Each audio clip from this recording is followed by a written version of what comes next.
Ireland for tourists, and this is the one thing that you need to bring. I know that was a little bit of a clickbaity title, but bear with me, I think you'll really enjoy this one.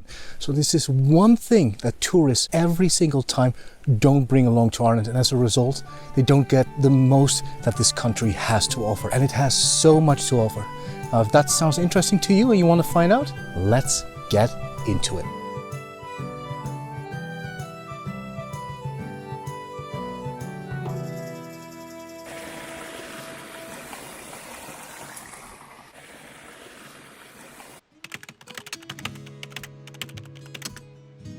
So I won't let you guys wait until the end. The most important thing that tourists do not bring to Ireland, which they really should, is the correct mindset, the correct attitude. That might seem obvious, but you would be surprised how many tourists actually mess this up. With Ireland specifically, you need to bring along a very specific attitude to get the most out of the country.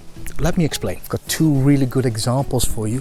One is of a tourist that went to visit the Book of Kells in Dublin, and another is a tourist that did the Ring of Kerry in a tour bus. Before we get to that, my name is Niels. If we're just meeting for the first time on this channel, I share the history, the mystery and the beauty of Ireland. And talking about beauty here, take a quick look along here. We are in the second stone circle in Uragh, in the Gleninchicwin Valley on the Beara Peninsula in southwest Ireland.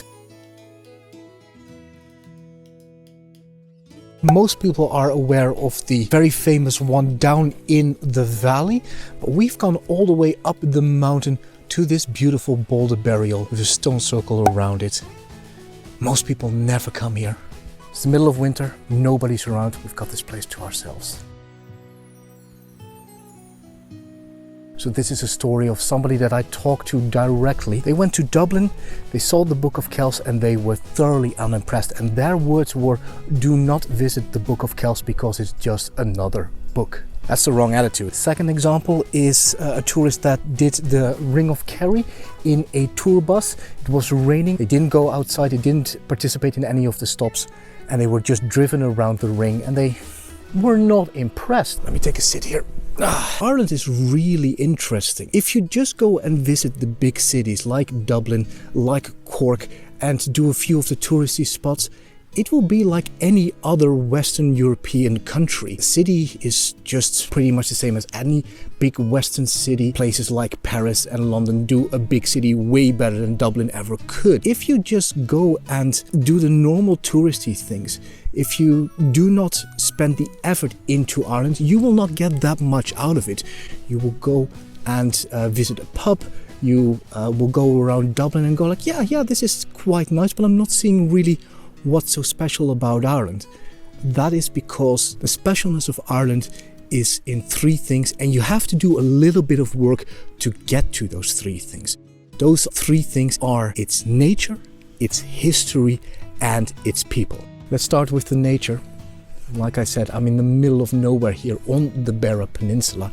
There's nobody around, and this is the place where Irish nature, on the edge of the old world, on the very edge of Europe, this is where Ireland shines. Now, if you just stay in Dublin or the big cities, or go to, let's say, the middle of the country, you will not get this kind of nature that is so powerful in its beauty, in its silence. It's just overwhelming, but you will never see it if you do not invest the time and energy to get here. So the same idea goes with the history of Ireland. Now, you will have to do a little bit of digging and perhaps a bit of reading to really understand the richness and the ancientness of this country. If you just stay in the big cities or just go to the most touristy places, it's all very curated, it's all very clean, and you won't really grasp the absolute ancientness of this place. But again, with the right attitude, with the right mindset, and you do a little bit of background reading and understanding of what this place is about, and then you put in the extra effort of going to those remote places, to those stone circles like we are right now, to a standing stone or an ancient cathedral or anything like that, you will get so much more out of this place. And the last one is Irish people. If you just act like a tourist and don't really react or interact with the Irish people, you will not get that much out of them. Yes, they're nice, they're very friendly, they're very open, but the moment that you really start to talk to them, that you show interest in their culture, in their own lives, you will get so much more out of it. Just a whole new world will open. Yes, you'll have a bit of a difficulty understanding them, just because the accent is so thick.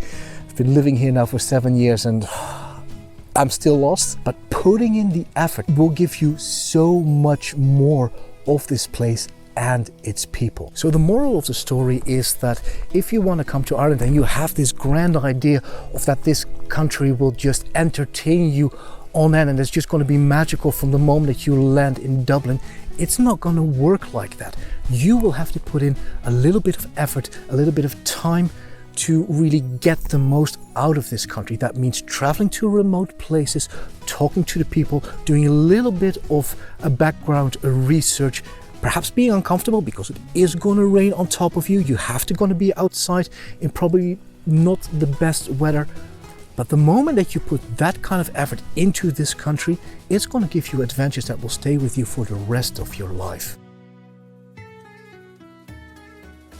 So I hope that was helpful. If you got some value out of this video, please consider subscribing and leaving a like. If you've got any questions, you can always drop me a comment, and see you in the next video.